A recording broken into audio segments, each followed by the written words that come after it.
दोस्तों हमारी आज की वीडियो ज़रा अलग है और मैं कोशिश करूंगा आपको ऐसे ही अलग अलग टॉपिक पर वीडियोस देता रहूं ताकि हम सिर्फ एक जगह पर फोकस करने के साथ साथ अपनी नॉलेज को और बढ़ाने पर भी ध्यान दें। तो एक ऐसा रहस्य से भरा मंदिर जिसके 6 तहखाने हैं जो हजारों सालों से यहाँ पर मौजूद है, और अब सरकार के कहने पर जब उसके 5 तहखाने खोले गए तो वहां सोने से बनी मूर्तियां, हीरे, बहुत कीमती पत्थर, करीब 1 लाख करोड़ की चीजें वहां से मिली। और उस मंदिर में एक ऐसा गेट भी है जिसे अभी तक नहीं खोला गया है, एक ऐसा गेट जिस पर 2 नागों की आकृति बनी हुई है। आखिर इस मंदिर का रहस्य क्या है, आज हम इसके बारे में बात करेंगे। शुरू करते हैं शुरुआत से। एक्चुअली पद्मनाभ स्वामी मंदिर जो केरला के तिरुवनंतपुरम जगह में है, उसकी स्थापना कब हुई, कब वो बना था, या उसका कोई डॉक्यूमेंट ऐसा कुछ भी नहीं है। यानी उसके बनने का एकदम सटीक आंसर करना थोड़ा मुश्किल है। और इस मंदिर में जो मूर्ति है वो किसके थ्रू यहाँ पर बनाई गई थी और किसके थ्रू यहाँ पर लाई गई, इसका कोई भी सबूत देखने को नहीं मिलता है। पर श्रीमद् भगवत गीता के हिसाब से बलराम जी ने भी इस मंदिर का दौरा किया था। उन्होंने पास ही में स्नान किया और आने के बाद इस मंदिर में प्रसाद वगैरह चढ़ाया। और ऐसा भी माना जाता है कि पद्मनाभ स्वामी मंदिर के जो लास्ट दरवाजे हैं उनको संभालने का जिम्मा बलराम जी के द्वारा ही किया जाता है। और ऐसे ही 9वीं शताब्दी में जो कवि थे, जो संत थे, उनके कुछ भजनों में भी इस मंदिर का जिक्र मिलता है। एक बहुत बड़े हिस्टोरियन थे डॉक्टर L.A. रवि वर्मा।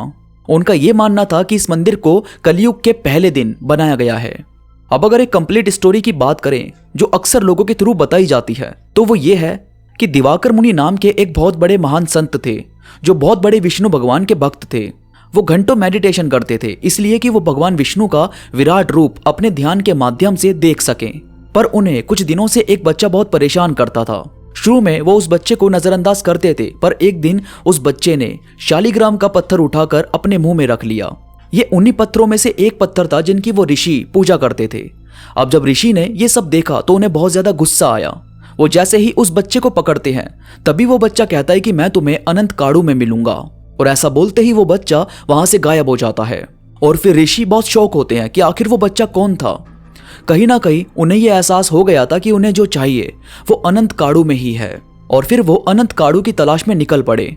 बहुत मेहनत और मुश्किलों के बाद वो एक ऐसे जंगल में पहुंचते हैं जिसे अनंत काड़ू कहा जाता था। और वहां उन्हें एक बहुत बड़ा पेड़ दिखाई देता है जहां पर वो बच्चा खड़ा हुआ था जो उन ऋषि को परेशान करता था।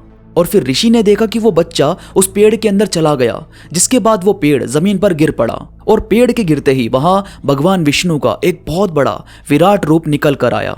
बताते हैं कि वो रूप इतना बड़ा था कि उनका एक छोर त्रिवुल्लम और दूसरा त्रिउप्पर पर था। यानी इनके बीच का जो डिस्टेंस है वो 350 किलोमीटर से भी ज्यादा का है। ऋषि ने जब ये सब देखा तो वो बहुत ही ज्यादा हैरान हो गए। उन्हें कुछ समझ नहीं आया कि वो क्या कहें।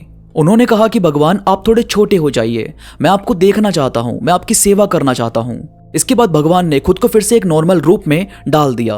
और इसकी खबर उस समय के महाराजा तक गई तो उन्होंने उसी जगह पर एक मंदिर बनाने के लिए बोला।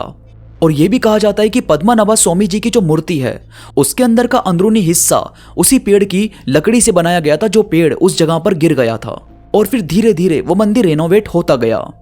अब अगर बात की जाए कि इतना सोना वहां पर कैसे आया, तो बताते हैं कि यह मंदिर पहले जिस राजा ने बनवाया था उन्होंने अपने हिस्से की सारी जमा पूंजी इस मंदिर के नाम कर दी थी। और फिर ऐसा भी बोलते हैं कि यहाँ की नदियों से सोने को निकाला जाता था। और जब टीपू सुल्तान ने आक्रमण किया था तो जो भी शाही परिवार थे और जो भी बड़े मंदिर थे उन्होंने अपना धन और कीमती चीजों को, कीमती सामान को उस मंदिर में रखवा दिया था। और महारानी लक्ष्मीबाई के समय में भी जब सरकार के अंडर कुछ मंदिर आ रहे थे उनका धन भी इसी मंदिर में रखवा दिया गया था। और फिर जो भी लोग अपनी मर्जी से यहाँ पर दान वगैरह करते उन्हें मंदिर का ही हिस्सा समझकर पहले के लोग अंदर तहखानों में रख देते थे। पर ये तहखाने सालों से नहीं खोले गए थे क्योंकि किसी को पता ही नहीं था कि क्या है क्या नहीं। वो तहखाने हमेशा से ही बंद थे। अब 2011 में यह हुआ था कि रॉयल फैमिली की शीबेड राइट को कोर्ट ने खत्म कर दिया। और बाद में वेल्थ एस्टिमेशन के लिए सुप्रीम कोर्ट मॉनिटर कमेटी वहां दरवाजों को ओपन करने लगी।